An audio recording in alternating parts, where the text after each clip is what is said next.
Hello and welcome to Nolo Time. My name is Ovid Velez, and with me is the man that puts the high in hype, Joel Young. Hype, hype, hype. What's up, guys? Welcome to No Load Time. This is episode 38, man. 38, yep. Man, keep them rolling. Yeah, we're doing pretty good. So far, our stint has been decent. So yeah, I think we got better going into the new year. I think so too. Yeah, I mean there hasn't been any hurricanes or anything, so we're safe. That's right for now. it's still nippy now for March. I don't know. For Florida, at least. Yeah, well, in the north, they're getting really busted now. Yeah, so yeah, exactly. It's not nice. So if you're listening, our apologies, guys. It's not our fault. Pray, but also we're praying for you guys, but also pray for Florida because we have to actually wear sneakers. We can't wear slippers right now. Especially with socks, Crocs with socks. Us nerds love that stuff. I'll probably hit you in the head with a shovel if I see you wearing Crocs with socks, Joel. Seriously, I'll save you from your misery. Don't worry. Thank you, Obed. Obed and I are very big on our men's fashion outside of our nerddom, right? Yeah, we try to. I mean, we work in a business casual environment, so we try to be all right. That's right. Keep it fresh. Joe, I really don't have a lot, but I went ahead and grabbed this Thor Ragnarok on 4K Blu-ray, so can't wait to see that over the weekend. And other than that, man, I'm good. I know that you have an update on Rebels. If you want to go ahead and kick off. Yeah, guys. Last week, you remember I mentioned to you guys that we were getting to the finale, and on this last Monday, we had the finale for Star Wars Rebels, and I was finally able to watch it. It was about a half an hour of one episode, and the last episode was an hour, but they play them back to back. So basically an hour and a half of footage we got just going straight of continuation. The very first episode they had for the finale kind of thing was a great, setup of where they were going in the sense of, like they were coming together, the rebellion. You're seeing that's the whole thing that Filoni talked about when he created Star Wars Rebels is he wanted you to get the feeling of the birth of the rebellion.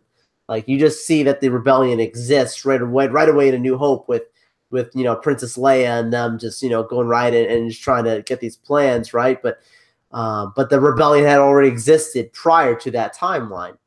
And even in Rogue One, we see that. But even before Rogue One, and this leads directly right up to the moments we get to Rogue One. It was a very great connective tissue there. But they do show us the birth of hope, the birth of a rebellion, and like a last stand mentality. Like, we either we're going to die or we're going to conquer this and set these people free. And when I say these people, I'm talking about Lothal. There was a lot of people thinking, okay, well, if they go right into Rogue One, then maybe we'll see what happens with Scarif. Because if you watch Rogue One, spoiler, the movie's been out for a while, you know that General Syndulla, her name is directly mentioned as General. She's General Syndulla, Hera Syndulla. Her name is mentioned. You hear over in the back of the Rebel base. And you also see Chopper going around the Rebel base, actually going around in live action form, which is really awesome. So those guys are out there. Those two characters specifically, but everyone else, we had no idea what happened or what's going on, right? So with this one, what we end up seeing is that they don't touch Scarif, and I'm not trying to spoil anything, but it's just important to get your expectations right. They really keep the storyline very focused on Ezra. Ezra is the main central character for the end of this, and we see his transformation from this kid from the very first beginning movie episode that they had where he's stealing helmets to now being this Jedi that actually takes Thrawn on in person. And it's an amazing transformation of the character, very well written. Filoni does an amazing job of telling the story. There's some stuff that comes back that I've been on record for making fun of with the show that I thought that was some of the weaker parts of the show. The stuff that I said that, very much designed, one for them, one for us, one for the kids, one for the adults. You get episode for the kids, then the next week you get episode for the adults, and the kids and the adults, that kind of setup. But it was important that you watch the whole show just because you wanted to get through the series and see what they were doing, right? Well, it pays off in the end because there are some characters, some things without going into it, some space whales and some space pigs that actually come into play in a very impressive way at the end, where I've made fun of it in the past, but some really cool stuff happens at the end with them.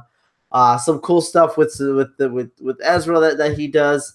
And, you know, you expect a lot of death because you understand that these characters' names are not mentioned at all past Rogue One. They're not names that you hear about in A New Hope or Empire Strikes Back or Return of the Jedi or even Force Awakens and Last Jedi.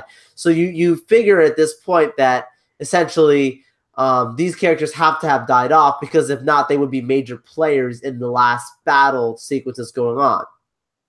Correction. There is a loss, but there isn't the kind of loss you might expect. And that's why I really would encourage anyone, if you're a big Star Wars person, to try and watch the last 4, maybe 5 episodes if you could. Just if you're interested to see what Filoni is trying to thread into the never-ending story of Star Wars with Star Wars Rebels. And he's really trying to force his agenda in with these characters. You know, Ahsoka has been a character that's been with him through all the series that he's done with Clone Wars and with Rebels. He loves her character. Fans love her character. I'm not going to say anything more than I think that we're going to see more of her very soon. Ezra, we'll see. There's some stuff there. The thing is, what I'm saying this is that I'm saying you have to watch to see for the futures, because the show ends. At one point you think, okay, this is the end. Yay. Lethal, the battle, whatever. Good things are good, hopeful, kind of like the way Return of the Jedi ends, right? And then they jump forward into the future, and they show us what happens, what's going on after Return of the Jedi. So that's all I got to say. I don't want to spoil anything more. I think I've given already enough to give you a little taste of what's going on. But the show's done a really incredible job. I highly recommend it for Star Wars people. Filoni, man, you're something special out there. Your knowledge of Star Wars. Wow, that sounds like a great ending, man. It was fantastic. That's awesome. I wonder if they're going to tie anything into the Battlefront 2 story that got released when Battlefront 2 got out. That I really enjoyed that story and that perspective first from the Empire, and then I think it's a known fact and not a lot of people really care, but you know, then you become part of the rebellion, and then eventually the resistance.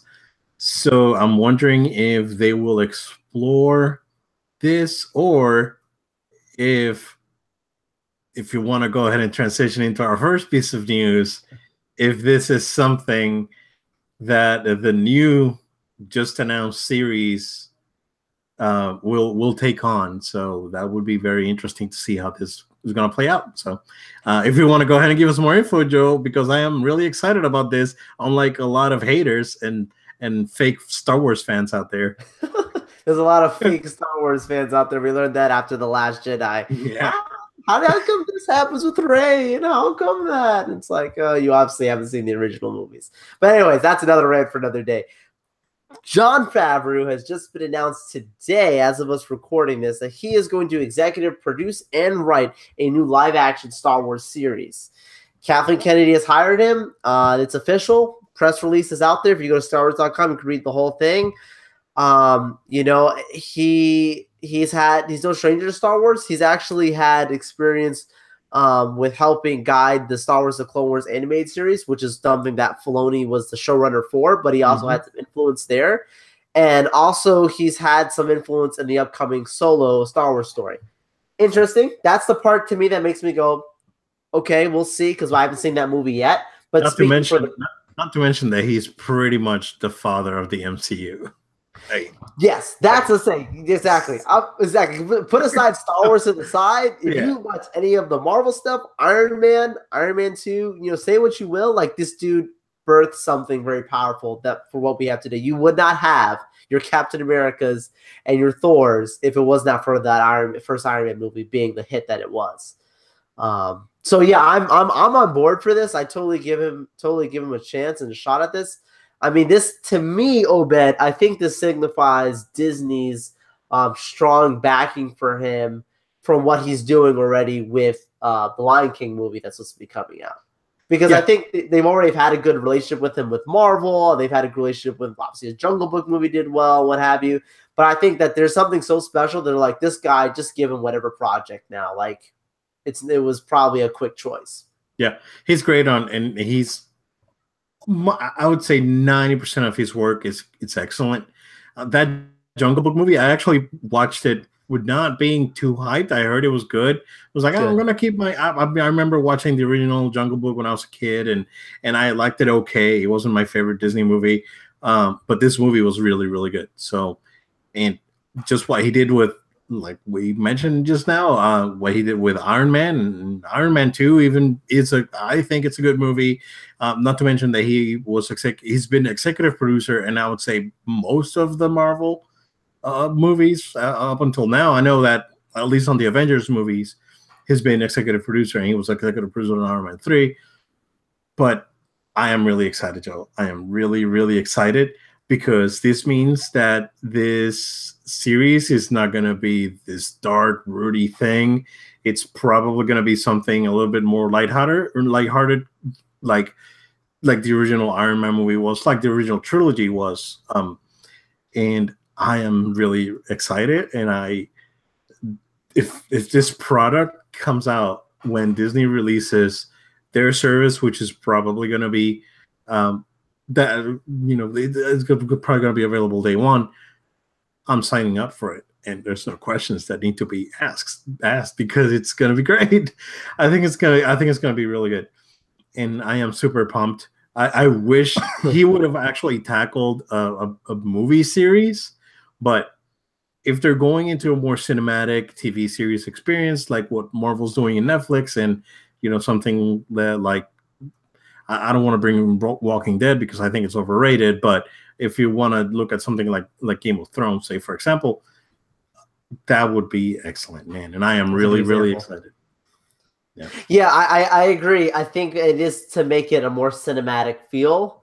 I'm really curious now, like, to know what kind of stories. Is this going to be a grounded story? I mean, I think whenever you hear Star Wars, people always think right away of the Jedi, but you don't have to have a Jedi in a live action series. I think at some point it might be something that you might have to talk about because they're big players in the Star Wars universe.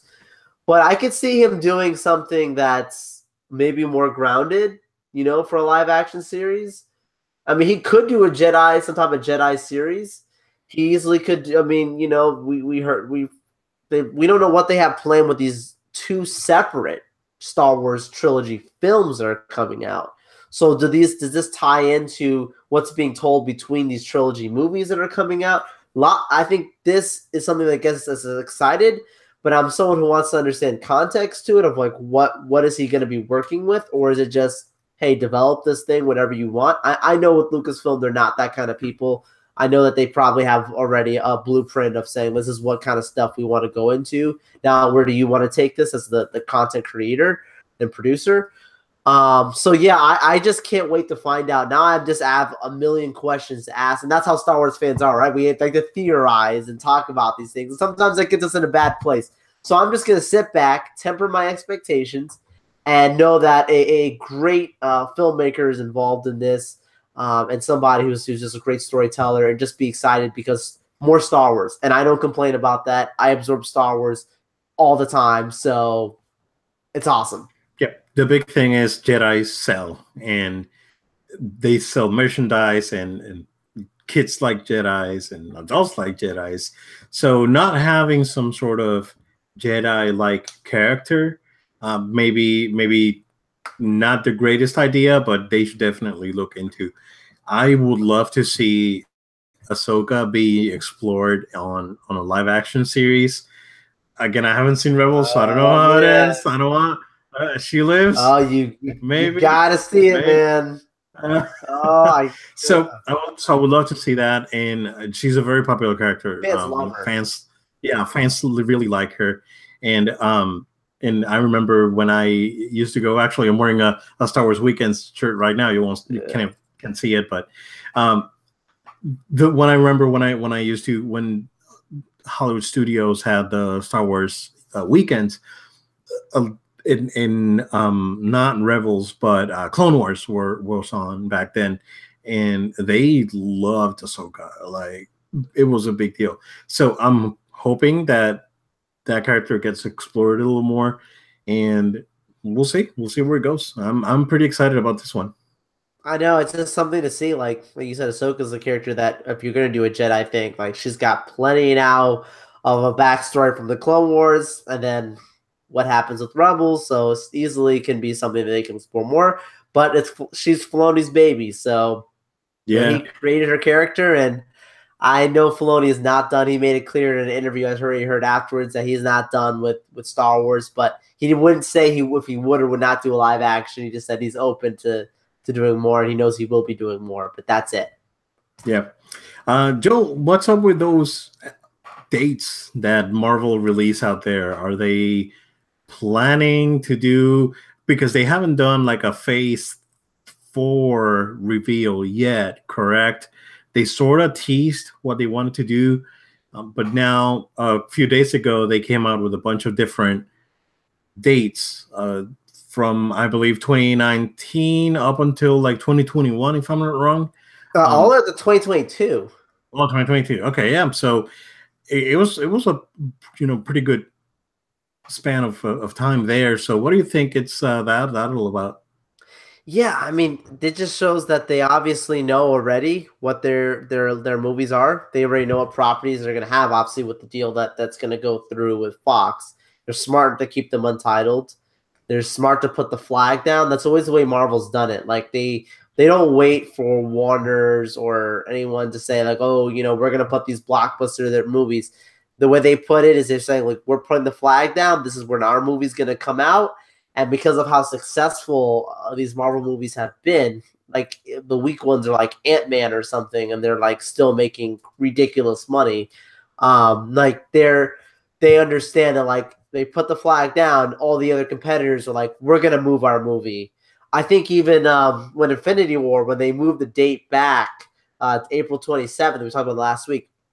One of the funny things was that Amy Schumer, if I'm not mistaken, I guess she has a movie that's coming out that was scheduled to come out that weekend. Oh boy! And she jokingly like put a thing like I think on Robert Downey Jr.'s social media, something along the lines of like, not that we're afraid of this movie, but we're moving our movie back like another week because they know like if you anything that's gonna come out when Infinity War comes out, you're gonna be smashed. It's just you're not gonna make. I mean, every other movie theater is gonna be playing Infinity War, and there's going to be like 2 rooms in the theater that's going to be playing like an indie film and something else. Whatever new movie comes out that weekend, yeah. Right, like that's it. I mean, that's just the way it's going to be. So with Marvel putting down all these dates, it's interesting that if I don't have all the dates in front of me, but I believe that they actually have up to 6 movies a year or something crazy along those lines that was being discussed, and I'm like, man, we're just going to have Marvel all the time. Like, it was nuts, yeah. Yeah, it's getting crazy. Now, I think that they have enough talented people involved that like if they're saying like we're putting these dates out now and then they already know who their directors are, like James Gunn's already been working on Guardians 3. It's not like he's just gonna wake up tomorrow and be like, oh, I guess this is what I'm gonna work on, they have their creative juices are always going. Unlike, no disrespect, I'm not trying to smack always down on DC, but there is a feeling that they don't know what stories they want to tell going towards the future, and they're just putting out movie after movie. And so that's why you have things happening that are contradicting. When you watch Justice League, you'll see there's contradicting things that happen to Batman vs Superman that doesn't happen in Justice League, that undoes each other, particularly the resurrection of Superman. But what you're talking about with Marvel, they're going to keep a consistency. They're going to tell the stories they want to tell. And already, like, with how much success Black Panther, by the end of its 4th week this weekend, it's going to be over $1 billion this weekend. They're probably going to make like 3 more of those movies. They're probably going to, make, a trilogy of Captain Marvel movies. Or, they know what their new lineup's going to be, and they want to make sure fans know, like, don't worry, Infinity War is not the end. We got plenty more coming for you. So it's just up to us to speculate again what it could be, and that's the fun. I think Comic-Con, I'll find out for sure what a few of those dates will be. Yeah, and then now that they, like you mentioned, they have those Fox properties coming most likely sometime next year, and we get what, 3 Marvel movies a year, sort of as on average. Yeah, on average. But then this year there's 2 other Marvel movies coming out that are not Disney. That's Venom and Dark Phoenix, X-Men Dark Phoenix, and Deadpool. And Deadpool. Yeah, there you go. Yeah, see, I missed another one. So there's a total of 6 movies. Yep, the last Marvel coming out. So that's 3 Disney, 2 Fox, 1 Sony. So maybe they're consolidating all those Fox properties and putting them together with the MCU and just keep going, you know, keeping that same sort of strut that they've had for, you know, the last few years when Fox didn't put anything out last year, correct? Not that I remember. No, they did not. Yeah. But then we're gonna get, you know, Venom and whatever comes out of that. That's gonna be another thing that may or may not be under Marvel's umbrella. So excuse me, Logan came out last year. Oh, there you go. Yeah. So they're I mean they've been putting at least one property a year. I think that's what they're doing. It's just basically just keeping the same sort of, you know, pace that they've had in the last 8 years or so. So interesting. We'll see what comes out of that. Still very pumped for Infinity War. I'm still very excited for Ant-Man and the Wasp. That looks really good too. It's hilarious. Yeah. And even, you know, Dark Phoenix, we haven't seen anything. They did release some pictures and it looks good. It looks like it's actually taking shape and it's going to be a good movie. We'll see. I mean, I guess we'll find out around the summer when they probably release a trailer. But yeah, Marvel and Star Wars they're going to be going on forever, man. I mean, we're going to be 85 years old and going to the movie theater to see Captain America 20, or, you know, like on Back to the Future Part 2, and it's like just 15, and yeah, so it's gonna be like that, and that's great. I mean, Star Wars episode 50. Yeah, episode 22. But we'll see where it goes. I'm excited for Marvel's world. Not too excited with DC, Joe. What the heck is going on? So, 2 things before we jump into the real WTF news here. So I don't know if you saw the 2 pictures that leaked out today for Shazam. I did. Oh boy. People are like getting excited, like as if this is good. I'm like, this is terrible. It looks not. So the suit actually has some texture to it, so now you can actually see it, but still. But the suit has texture. I'm sorry, it's very apparent. I'm not saying this guy is not built. He is, but it's very apparent that he's wearing some foam in that costume. There's some stuff that's stuffing in his suit. That's some fake muscles. Yeah, you can totally tell that it's a muscle suit. Yeah, no sightings of The Rock, so probably not in the movie. Yeah, I saw some guy was on Twitter posted a video. It's like, oh my god, they're filming Shazam right outside my work, and he took a video from his office window, and they were filming the movie down in I believe it was in San Francisco, and it looked really corny, like what they were doing, and it's like. And he was in costume and everything. This movie is not looking. I mean, dude, Agents of S.H.I.E.L.D. That's like a not even a regular TV show or whatever. And like they even shut down like blocks just to record that show. I've heard. That's crazy, dude. Shazam, you just go out there and look. Man, I have zero expectations for this movie. They have a good cast. That's about it. Yeah, I mean, I'm hoping that it's good. Again, I'm hoping that DC gets their crap together and does what they need to do. But yeah, go ahead, man. But Obed, I was going to say, I mean, I just said the good cast, but if you remember, you look at Green Lantern, that had a good cast. I mean, Blake Lively's very good. Ryan Reynolds good. They had, you know, what's his name playing Sinestro. It's some good people in that movie. Yeah, but yeah, and the voice acting, the Michael Clark Duncan, R.I.P. was in there, and you know, there's but the movie was terrible. Oh yeah, that movie's not That's good. the point. There's a movie coming out this weekend. I won't talk what the name of it is, but has a great cast, and the reviews on it are like 40% on Rotten Tomatoes. You know, And I remember I watched that movie in a hotel room in San Antonio on a business trip. you were there. You were in Texas. I was like, oh, well, I was like, oh, there's playing Green Lantern. I was like, all right, I just want to go to sleep because it was late. It was like 1 a.m. I watched the movie, but it was just not good. And it's the only thing the only time that I've watched it. I don't think I ever rented it. I of course didn't buy it. That's about it. I don't feel like watching that movie again. But you're just cracking up over there. Well, you haven't seen Fantastic Four. God bless you. No. I've seen bits and pieces of the Silver Surfer one, Rise of the Silver Surfer.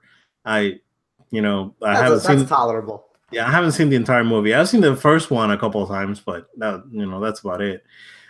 Same way I've watched Daredevil. I think I have Daredevil around here somewhere, and Elektra.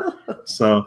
Anywho, going into the really weird news, Tom Cruise wants to play Hal Jordan and direct the movie.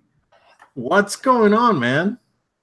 I wish I could answer, dude. I don't know. Again, this is proves to the point of like we don't know. Like WB, what are you doing? I don't know what they're thinking. Yeah, I don't know what they're doing. It's not that I don't like Tom Cruise. I'm not trying to come against him. Like, okay, Mission Impossible, like he's good and all that stuff. No disrespect. You're an actor that's out of his prime. You know, you're not looking at the long haul with him. You are looking at this person to direct. Most of the movies that he's put out by himself, outside of the Mission Impossible movies, haven't been that great. I don't know if you know about the Jack Reacher movies and stuff. Like those movies are not good. Yes, you want to bring in talent, but you have to be careful how you go about bringing in talent. You can't just say, I want Robert Downey Jr., so I'm just going to let him direct the movie and, act in the movie. Like, you have to make sure you have a proper team in place for all this stuff. And I'm not saying that Tom Cruise is incapable by any means. Am I saying that? I just don't think it fits up with the plans of when you're talking about a DC universe. You want to put him as a major character in a universe. You have to actually have a plan of factoring this guy in. And if you were going to do that, with all due respect, you should have tested the waters in Justice League because you tested it with everything else. Yep. So I'm not on board for this news. If it happens, I'll give it a chance, just like I do with anything else. But I'm not on board with this news. If it's true, it's a rumor, I should say, more than news. It's rumor. But yeah, not feeling it. Yeah, I think the big problem that I have is that Hal Jordan is supposed to be this, young whippersnapper type of crazy, devil may care top pilot, and Tom Cruise is just he's old now, and he's very serious in his roles. He is, yeah, and he doesn't project humor very well. So I think that's why most of his roles are just like that serious. It's like Keanu Reeves, right? Right. After Bill and Ted, like he not necessarily have any other like type of comedic roles because he just doesn't project comedy very well. It's true. And humor, and that's the same with Tom Cruise. So, I mean, maybe he can have some involvement, but I don't think he's definitely the right pick for Hal Jordan himself, or maybe directing could be like he could be in charge of the project. Why not? And then he can pick someone else to play Jordan, because I don't think he's a great fit. Exactly. It's just not a fit. Exactly. Yeah. But again, DC, what are you doing, guys? Come on. We want good news. Wonder Woman's good. I gave it a great review. You remember that? Yeah, Wonder Woman's great. Yeah, I watched that movie 3 times already. It's awesome. Absolutely. I own the movie. It's great. Yeah. But again, DC, we'll see. Moving along, Joel, to some gaming news. We got a few PlayStation news and rumors. Let's go ahead and do the rumors first. So last week was announced that February 2019 is going to be the last month for PS Plus games for PS3 and PS Vita. and that there was not going to be any changes for PS4 games coming out for PS Plus. And we did some, speculation, and we talked a little bit about it, but nothing really super crazy. But then some rumors have been catching steam, and it's basically that Sony wants to clear out space in 2019 because they will release a new console late 2019, and they want to have that PS Plus availability for games on that new platform. So I think it's definitely possible. I'm still thinking that we're gonna get a same as with the PS3. We're gonna get an early year or Q1 little conference for journalists and whatnot, and we're gonna get some specs, and we're gonna get some things, and we're gonna get a little bit of a tease. E3, we're gonna get a full reveal, and it's most likely gonna launch October, November 2019.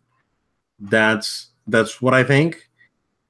I don't know what you think, Joel, but I am pretty confident on that rumor being true.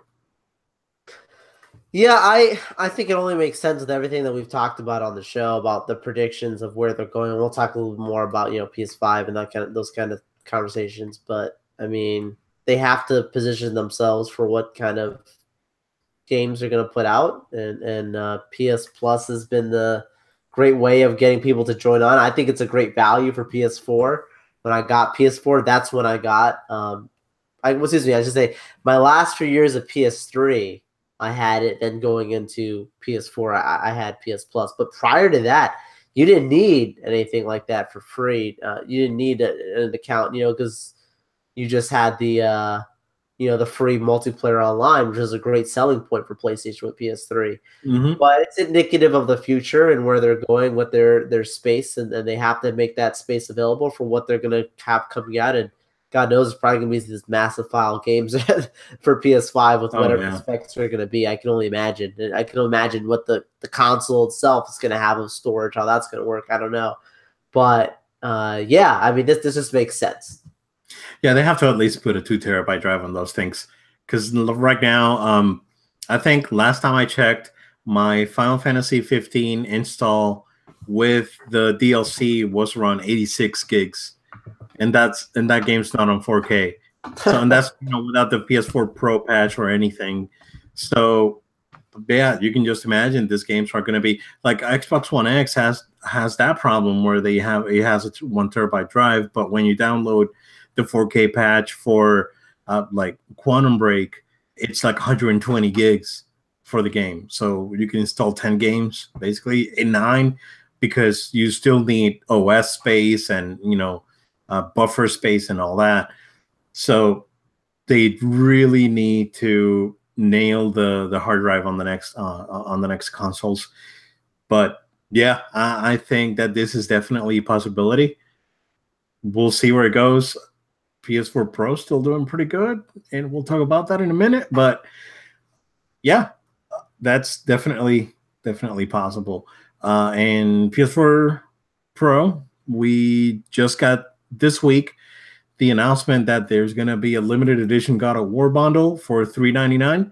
So that's $399 including the game. So you got a $60 price cut right there. That's a great deal. That's a great deal. Then and the console looks really nice.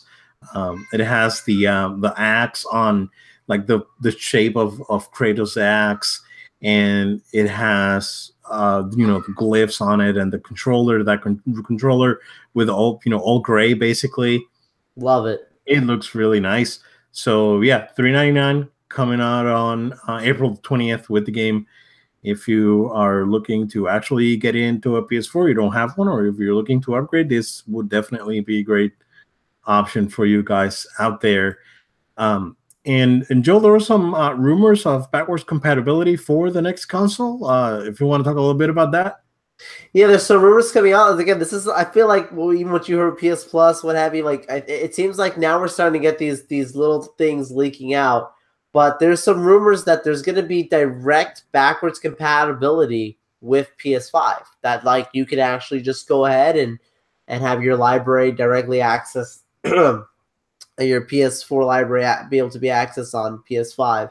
And I know that's how with PS4 there was the rumors of that, and PS3. I think the first PS3, the initial console one that had backwards compatibility, the fat PS3 had that. I know didn't carry on past that, but I mean, like, I hope it's true. I mean, I hope that it would be a beautiful situation where I could just go ahead and stick my discs in and play it directly there, or if I can download it maybe to the console, whatever way they want to go.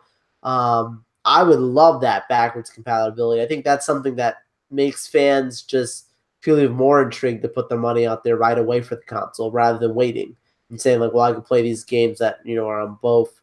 Because usually in the beginning phases of when a new console comes out, there's a couple of exclusives, but most of those major AAA titles are compatible on both the past and new gen models. So yeah, I just would love to see this be a reality when they announce it. Like that would be just as big as them standing up there and saying like, when they announced PS4, they're saying like, oh, you don't have to have a network connection to launch this thing up, or that would be like them standing up there and saying like, you can play your PS4 games on here.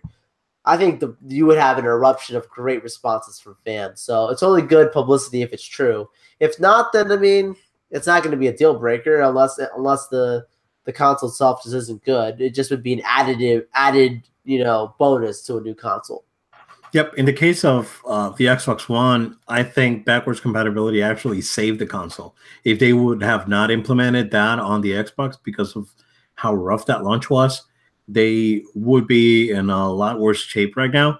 So that sort of saved them because you can do some really interesting things on 360 games and the original Xbox games on the Xbox One. So, man, and it's hard because like I haven't played my PS3 in probably over a year.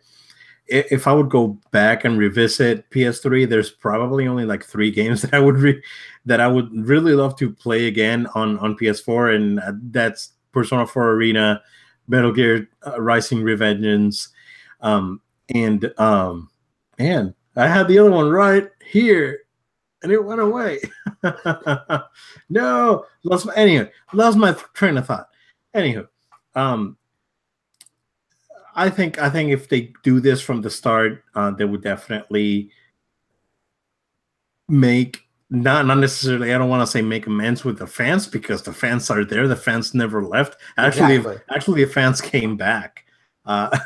So they have no need to do this. But if they do, Joel, this is like definitely the best step in the best direction they can take. And I hope that this is true. That way I can carry over my stuff and I don't have to worry about it again. So what's that? We'll see, man. Just good rumor floating around. I hope it's a reality. Yeah. And speaking of some more good gaming news, Joel, Monster Hunter World. Oh, wow, I've talked about it, and I talked about how good these games are, and how this one seemed to be doing very well. Well, Capcom announced this week that it is now the best-selling Capcom game ever at 7.5 million. That includes digital sales and physical shipments. They will probably move 9 million, 10 million units by the end of the year. They still, I mean, and they still haven't released any other DLC. So this game is doing phenomenal. And Joe, it sold more than Street Fighter 2. Street Fighter 2 was the highest selling Capcom game ever, and this flew by. And that quickly too. Yeah, that's a statement because that's how many the game is selling really, really well on PS4. It's selling well on PC. I think it was number 1 NPD for Xbox for January, if I'm not wrong. So even on Xbox, this game is doing good, and we're watching and I am really excited because gaming is back to when I was, I don't want to say kid, but when I was a teenager and I was really into gaming, and and most of gaming was dominated by Japanese companies. You got Monster Hunter, and then you got Sega with the Yakuza games, and people are going crazy for the Yakuza games. Those games are really good, and you got Dragon Ball back. I mean, come on, dude! It's like being back in the '90s. So Capcom, Sega, and Dragon Ball being back, it's like I am super excited for this, dude. Nostalgia. Yeah, nostalgia when it's done well, because I'm that type of person. I believe I've said it before on the podcast that I took off my nostalgia glasses a while ago, and sometimes you go and you watch the movie. It's like, oh, this movie is great. I watched it when I was a kid, and you go back like He-Man, right? I used to watch a lot of He-Man when I was a kid. He-Man sucks, dude. I've seen some stuff and I'm like, ooh, yeah, it's great in the eyes of a child. Yeah, like Voltron. I love Voltron. When I was a kid, I was Voltron 24/7. That original series, that dub of Gold Lion that we got here, that thing sucked. And I'm not afraid to say it. It's like some of the original like Spider-Man cartoons and all that. Like it was all great then. Yeah, that 70s Spider-Man is not good. You remember them fondly because that's your childhood, right? And you go back and you watch these things, and it's like, what the heck was I watching? This is awful. I will say this: the Adam West Batman, all those old Batman, TV shows and all that. No matter how corny you can make fun of the costumes, whatever, Batman always has the best car. You have to admit that. Oh, true. I think that show wasn't necessarily bad. It was just it was really corny, and it was more of a comedy. It wasn't an action show. It was more of a comedy. And if you take it as a comedy show, it works great. But yeah, good. Kudos to Capcom. They're doing great. Dragon Ball keeps doing great. I'm 22-2 on Dragon Ball, Joe. I'm really pumped. And I can't wait to go back and keep playing that ranked matches. But yeah, PS5, I think there's a lot of rumors. I don't think we'll see anything this year. I think Sony is going to move most of the PS4 stuff out of the way. And again, my speculation is that Death Stranding and Ghost of Tsushima are going to come out for both PS4 and PS5. So that's awesome. So prediction, E3, PS5 prediction, you heard it here first. And Joel, you got any other news? I know that a bunch of stuff came out today for Nintendo, and two big games got announced today as well. So we got the announcement of the Division 2. Of course, the sequel to the Division. Tom Clancy's Division, I should say, from Ubisoft. This game was not doing great when he launched, but then after they fixed some of the things, fans really opened up to the game, and I believe the game, it's still doing pretty good out there. So they just announced the sequel for this game, and they will reveal more details at E3. That's the only thing that we have. But then also, it got leaked by James Harden wearing a Call of Duty Black Ops 4 hat at an interview. And I believe there's an actual date for that, if I'm not wrong. Hold on. October 12th. But Obed, was it a leak or was it a leak? I think it was a leak. You know what I mean? Yeah. So oops, I wore the hat. Yeah, yeah, exactly. It's like they didn't tell me not to wear this hat today. Come on. What's really funny, Joel, is that on the 4 is not a 4 or an IV. It's for ones. That's not how Roman numerals work, man. No, that's very weird. But Call of Duty gamers won't care. Joe, I don't want to go into that, man. Throw it out there. I've had my fair share of Call of Duty. We appreciate you guys. Call of Duty, they're good games. They're good games. Now, hey, you know what? I haven't seen a bad review for a Call of Duty game in a long time. That is true. That is true. These games are solid, and they sell very well. Last Call of Duty was the best selling game of the year, so it's Call of Duty, man. Can't go wrong. Anywho, but we did get a lot of stuff from Nintendo, and I'm gonna go ahead and I actually have some stuff open here on my other side. So if you see me looking the other way, I'm not ignoring you. But the big one, Joel, is they announced that Smash Brothers 4 is coming out for the Switch. Yes. That is big. I think this is the game that a lot of people were waiting for, because this game did really, really well on the Wii U, and it's at Evo. Come on. So I'm wondering if it's going to be released before Evo. Probably not. I'm thinking this is going to be like a mid-year game, like maybe an August game, just before the holidays, just to keep people interested on the Switch. But the one that's really interesting, Joel, that got announced today is that they are getting the Crash Bandicoot Insane Trilogy on the Switch. So no longer a PS4 exclusive on that one, man. And I know that you love Crash, man. What do you think? I love Crash, and I also love Nintendo. So I have no complaints about this. It makes me happy about this because I want more people to experience Crash. Crash is my favorite. So if more people can experience this and you can get in the hands of kids from now, I'm all for it. So I know that I'll be likely picking up a Switch soon, if potentially even this month. So yeah, I mean, Crash Bandicoot is, I'm all about it. The Smash Bros, that's actually the one that made me really happy because I love those games. Yeah. So I mean, just more cool stuff coming out of Nintendo. Yeah, that last Smash is supposed to be really, really good. So I mean, it's like I said, it's at Evo, and fans really embrace this game and has a good roster. They did announce also that they're releasing Splatoon 2 DLC or an expansion to Splatoon 2, and Okami HD is coming to the Switch, so you get to have Okami on the go, man. It's a great game. Awesome, man. Yeah.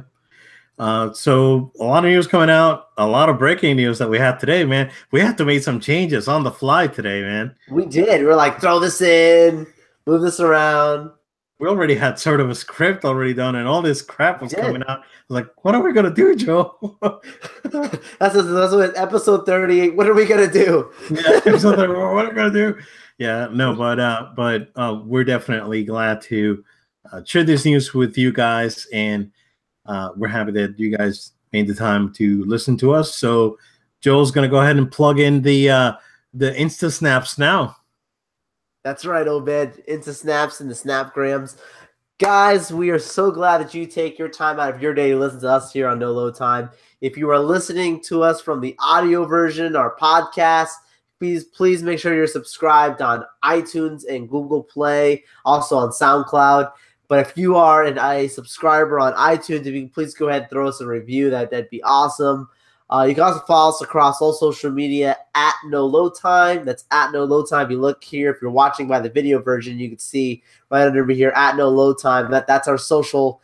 So go ahead and check it out at No Load Time, Facebook, Twitter, Instagram, and Twitch. And then if you also are watching us again through videos, go ahead and subscribe to our YouTube channel, No Load Time. Subscribe to it. You'll see when our latest videos come up of this episodes. Also, if you would go ahead and feel free to shoot emails to us. I know we've got some few emails from you guys. We appreciate it. Always feel free to shoot an email to us, noloadtime@gmail.com. That's noloadtime@gmail.com. Question, comments, what have you. We love to hear from you guys, so we really appreciate you guys shooting us your emails. And with that being said, we look forward to the next episode. I know I try and tease something for the next episode to look forward to. I know Jessica Jones is coming out, so I'll have some scoop on that hopefully, and some more cool stuff. So look out for more always on our great episodes. Sometimes breaking news like we had today. We look forward to having you guys next time. Yeah, that's right. I totally forgot that Jessica Jones came out today, if I'm not wrong, and then there's a teaser for Luke Cage. So that's right. Yeah, cool stuff, man. Awesome. But I hope you guys join us again next week, and you guys have a good one. See you guys.